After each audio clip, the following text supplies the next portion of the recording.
मासूम और अनजान व्यक्ति को किसी भी चीज का डर नहीं होता, क्योंकि वे पूरी तरह से भगवान पर निर्भर होते हैं। ईश्वर ऐसे निर्दोष लोगों की रक्षा करता है और उनकी देखभाल करता है, जैसे एक माता पिता अपने बच्चे की देखभाल करता है। अगर कोई निर्दोष व्यक्ति को परेशान करने की कोशिश करता है, तो भगवान उनकी रक्षा करते हैं और उन्हें सुरक्षित रखते हैं। ईश्वर की सुरक्षा में निर्दोष व्यक्ति निडर होकर जीवन जीते हैं, क्योंकि वे जानते हैं कि ईश्वर हमेशा उनके साथ है। इतिहास में बच्चों के खिलाफ अत्याचार होने पर समाज विरोध करता है। अगर निर्दोष लोगों पर हमला होता है, तो समाज द्वारा इसका कड़ा विरोध किया जाता है। श्री गणेश छोटे बच्चों की रक्षा करते हैं। श्री गणेश अत्याचारों का विरोध करने की प्रेरणा देते हैं। समाज की प्रतिरोधक क्षमता अत्याचारों को रोकती है। एकजुट होकर अत्याचारों के खिलाफ लड़ना समाज का कर्तव्य है। पृथ्वी माता निर्दोष है और वह कर्म के अनुसार फल देती है। वह 3 लोगों की देखभाल करती है और आवश्यक चीजें प्रदान करती है, परंतु एका विशिष्ट मर्यादेनंतर ती रौद्र रूप धारण करते। भूकंप पृथ्वी के रौद्र रूप का एक उदाहरण है। प्राकृतिक आपदा पृथ्वी के असंतुलन का परिणाम है। पृथ्वी पर संतुलन बनाए रखना आवश्यक है। लॉस एंजेलिस में श्री गणेश का अपमान करने वाले हास्यास्पद विचार निकाले जा रहे थे। अमेरिका में इस तरह के विचारों से अमेरिका एक बड़े संकट में फंस गया है। प्राकृतिक आपदाओं का कारण अमेरिका में ऐसी धारणाएं हैं जिन्हें अन्य लोग अंधाधुंध स्वीकार करते हैं। यह धारणा अन्य लोग अंधाधुंध स्वीकार करते हैं। अमेरिका में संकट सहयोगियों की एक बड़ी जिम्मेदारी है कि वे अपने गणेश तत्व को ठीक रखें। अगर गणेश तत्व ठीक नहीं है, तो सहयोग आंदोलन ढह सकता है। गणेश तत्व म्हणजे बुद्धि, विवेक आणि योग्य निर्णय घेण्याची क्षमता। सहयोगियों को नियमित ध्यान और आत्मनिरीक्षण करके गणेश तत्व को संतुलित रखना चाहिए।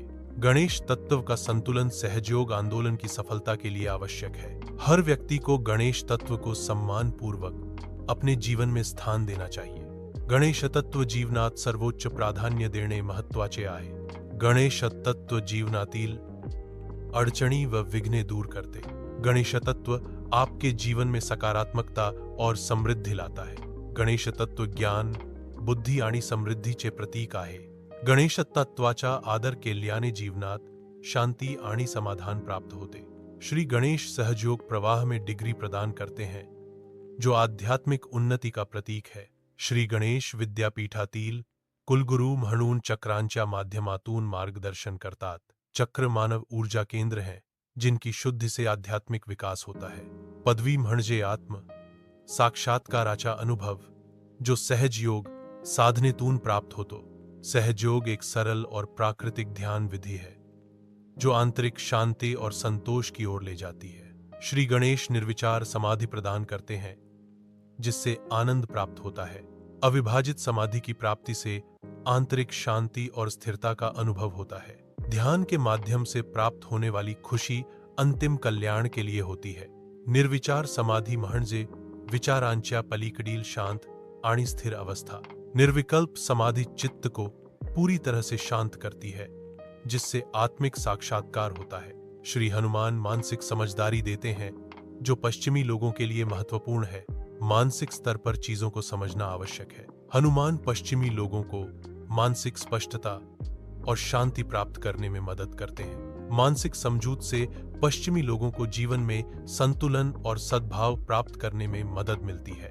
यह मानसिक समझूत पश्चिमी लोगों को अपनी आंतरिक शांति और शक्ति खोजने में मदद करती है। श्री गणेश अनेक गुणों के प्रतीक हैं, जो उनके विभिन्न रूपों में दिखाई देते हैं। वे शाश्वत बच्चे हैं, जो अपनी मासूमियत और चंचल स्वभाव का प्रदर्शन करते हैं। गणेश एक खिलाड़ी हैं, जो जीवन के प्रति एक खेल दृष्टिकोण दर्शाते हैं। वे आकर्षक और मोहक व्यक्तित्व का प्रतीक हैं। गणेश विनम्र आहेत, जे त्यांच्या साधेपणातून आणि लीनतेतून दिसून येते।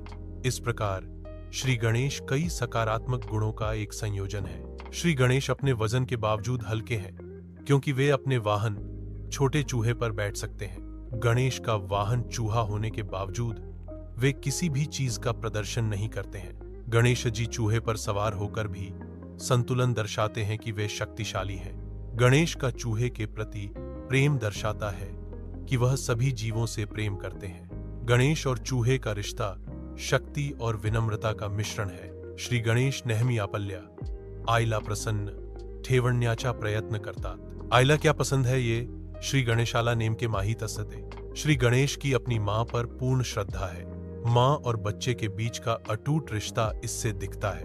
गणेश अपनी मां का आदर करते हैं और उनकी हर इच्छा पूरी करते हैं। यह दृश्य मां के प्रति निस्वार्थ प्रेम और सम्मान व्यक्त करता है। ज्ञान प्राप्त करने, प्रगति करने के लिए श्री गणेश से प्रेरणा लेनी चाहिए। ज्ञान प्राप्त करना लक्ष्य तक पहुंचने का मार्ग है, श्री गणेश सिखाते हैं। श्री गणेश से सीखने से जीवन में सकारात्मक बदलाव लाए जा सकते हैं। ज्ञान, बुद्धिमत्ता और समृद्धि के लिए श्री गणेश की पूजा करना महत्वपूर्ण है। श्री गणेश से सीखकर जीवन में सफलता और संतोष प्राप्त किया जा सकता है। श्री गणेश हमेशा कार्यरत रहते हैं।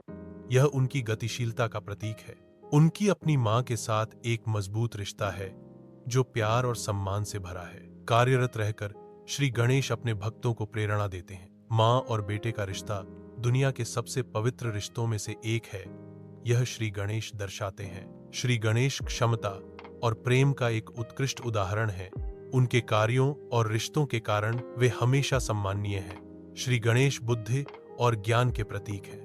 उनकी बुद्धि और ज्ञान कई कहानियों में दिखाई देते हैं। ऐसी मान्यता है कि गणेश की उपासना करने से ज्ञान और बुद्धि की प्राप्ति होती है। उनकी छवि में बड़े कान ज्ञान ग्रहण करने की क्षमता दर्शाते हैं।